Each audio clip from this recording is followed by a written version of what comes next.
Onun üçin bu dünýäden gitme ýok.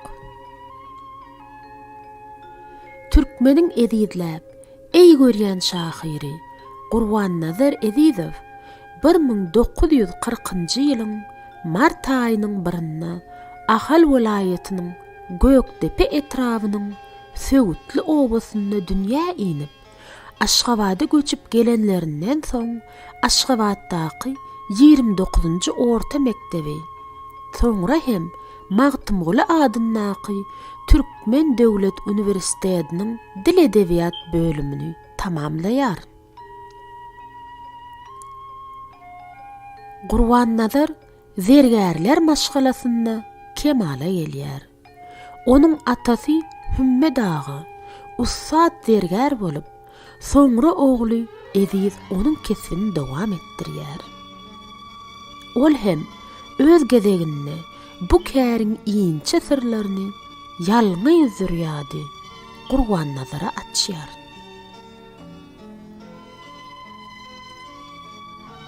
Ejeti Halnawat öý hojalykçydy. Ýan ýollaşy Hally Gurban-Nazar Bakyýete göç edilýän soň ýokary bilim alyp 29-njy orta mektepde ýaş nesli bilim terbiýe bermek bilen meşgullanýar.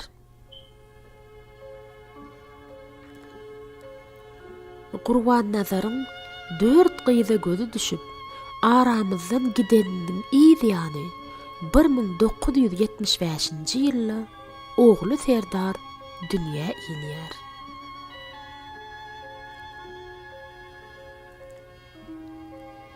Edebiýat taryhynda şeýle hem biziň döwrümizde de özüniň kimdigini aňmakçy bolup synanşan şygyr usatlary az däl. Ady, eserleri ýaşlarymyzyň dilinden düşmeýän, aramyzdan juda ýergiden görnükli şahyrymyz Gurban-Nazar Ezizow hakynda makalalar, goşgular, oý pikirler metbuat sahypalarynda kän çap edildi.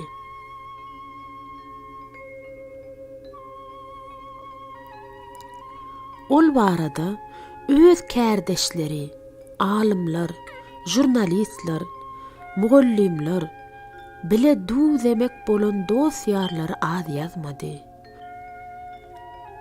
Ýöne Gurban-Nazar barada daşyndan ýazylan oý pikirler dälle, onuň özüniň kimdigini aňjak bolup eden synanşygy, özü hakda galdyran ýazgylary, setirleri, sözleri, niçikse kelamlarka we olary şeýle ýazmaga nähili esaslar bolluka.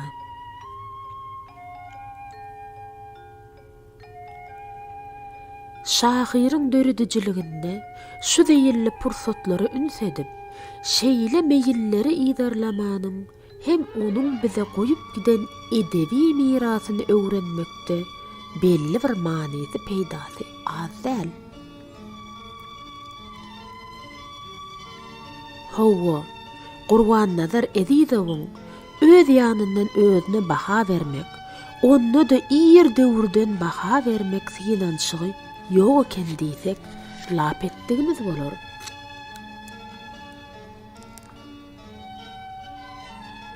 Özüni tanamagy synanşyk meýilli Gurban-Nazar Ezizowda juda pesgöwnlük we esewanlyk bilen kelç-kulçsyz tebii suratda ýüze çykýar we okujyny inandyrýar. Eýsem, şahyr şimdi 18 ýaşynda 1958-nji ýylda öz gündeligine bellän ýazgysynda aýdýan zady beýik pragynyň turgullydylar goşgusyny ýatladýandygyna garamazdan ýedekçe şahyryň durmuşynda bolup geçen ahwalatdygyny betumanlyk etmek, günäsini götermek bolmazmydy näme?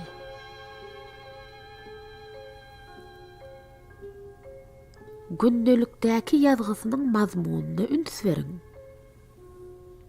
Öten akşam düýşüme poeziýa bagy girdi. O ýerde meniň öňümden bagwan çykdy. Poeziýa bagyndan bir gülü ýolup döşüme dakdy.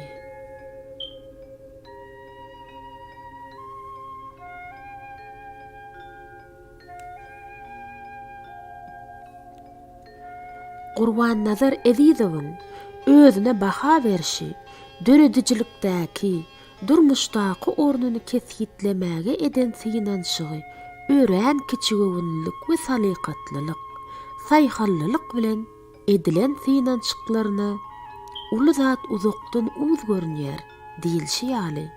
Innenni şahyryň aramyzdan gideli bäri ençeme ýyl geçen soň hassa aýdyň göz ýetirýärsiň. Meselen, onuň döredijiligine şeýle anyk manyly setirlere duş gelýärsiň. Barlygymda pikirim bolsun ajaýyp, gidemden soň gidenligim bilirsin.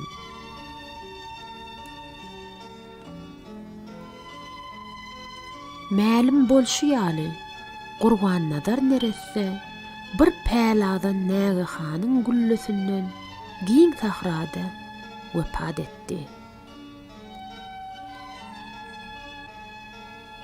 Bu gara topragy ganym siňen soň men hasam münasip ýaşamaklyga.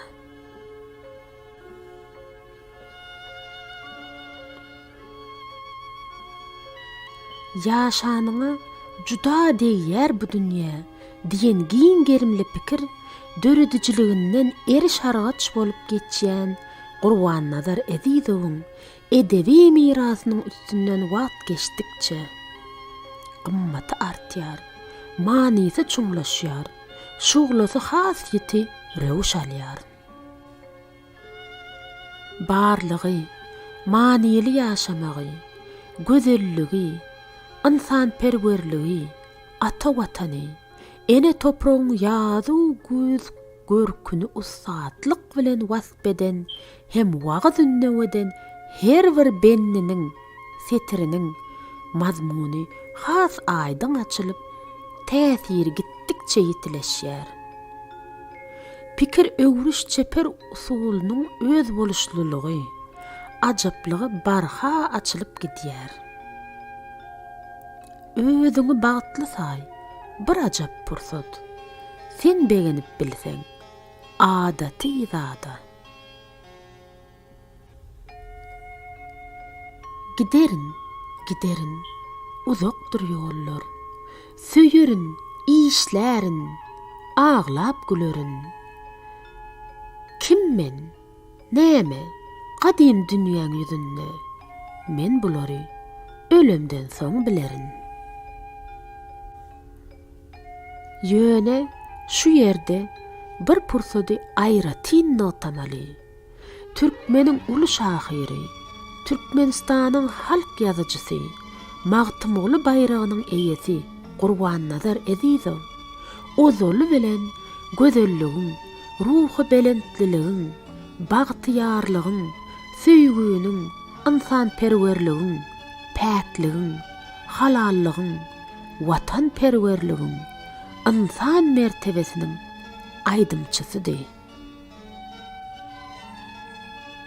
Dünýäniň her gülünde men seni görýän, şonuň üçin bu dünýeden gitme ýok.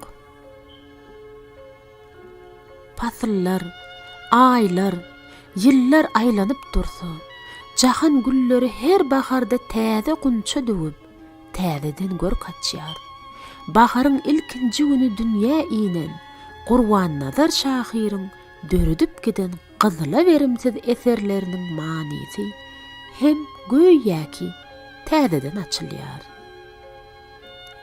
Şonuň üçin bu uly şahyra, onuň beýik ruhuny bu dünýeden gitme ýok.